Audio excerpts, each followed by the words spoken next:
I stand here as the top Democrat on the Immigration Subcommittee on the Judiciary Committee. And I have been conducting shadow hearings both here in DC and across the country.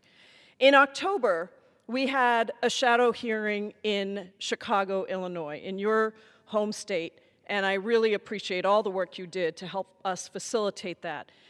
We had 18 members of Congress from all over the country come to that shadow hearing. And it was the largest act of congressional immigration oversight since Donald Trump took office. What we heard was alarming. And I have worked in this space for a very long time. Border Patrol Commander Gregory Bovino and his rogue immigration agents are terrorizing everyone, regardless of immigration status. We heard from an active duty service member, someone who has put his life on the line for this country, heartbroken because he had to fly back to this country because his father had been deported, was gone before he even got back from his deployment. And he said, I have put my life on the line for this country, and my father, who has done nothing wrong, was deported. It was outrageous. On Halloween weekend alone, Bovino deployed tear gas in a residential neighborhood as children were gathering for a Halloween parade. Border Patrol agents dragged a 67-year-old U.S. citizen from his car, breaking 6 of his ribs, while children in Halloween costumes watched in horror. And what was his crime? Turning down a street to get home. That's what he did. Bovino then went south to Charlotte, North Carolina, to continue his reign of terror. Masked agents raided a church. Charlotte Mecklenburg school records show that over 27,000 students were absent the first school day following Border Patrol's arrival in the city. One U.S. citizen reported Border Patrol tried to arrest him twice within 5 minutes. And in my home state of Washington, we've seen green card holders taken, people who have lived in the United States for decades with deep roots in our communities, and U.S. citizen family members.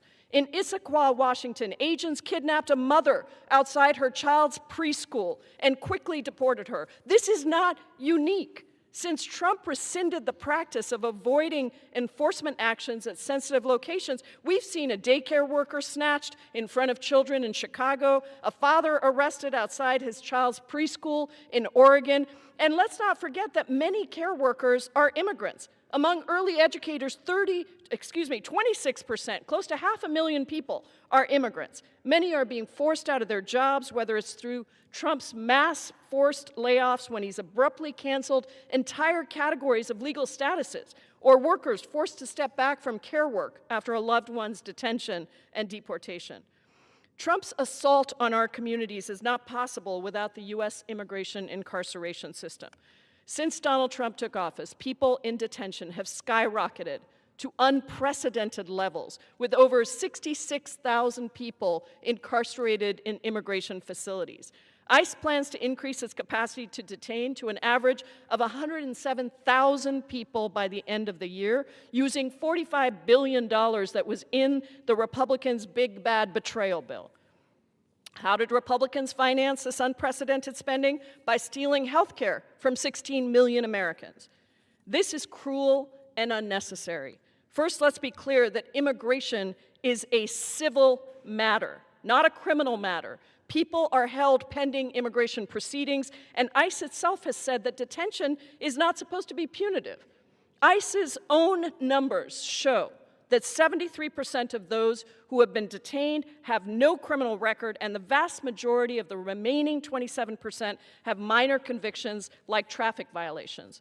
People are detained in horrific conditions. Facilities are overcrowded. People are sleeping on the ground next to toilets. Folks are denied medical care. If the private prison companies running the facilities provide any protein in meals, it's often undercooked and, yeah, sometimes bloody. Dinner is often served after midnight. So it's no surprise that these conditions are so poor, because about 90% of people who are imprisoned in for-profit facilities, which have a record of cutting corners on essential services to reap profits. And Trump has decimated oversight, including by illegally blocking members of Congress from doing unannounced inspections. And that is why today, with you, Representative Ramirez, and 124 members, colleagues, as original co-sponsors, we introduced My Dignity for Detained Immigrants Act, transformative legislation to completely overhaul the system. What's happening is not normal. We can't allow it to continue. I yield back to Ms. Ramirez, and I thank you again for your leadership.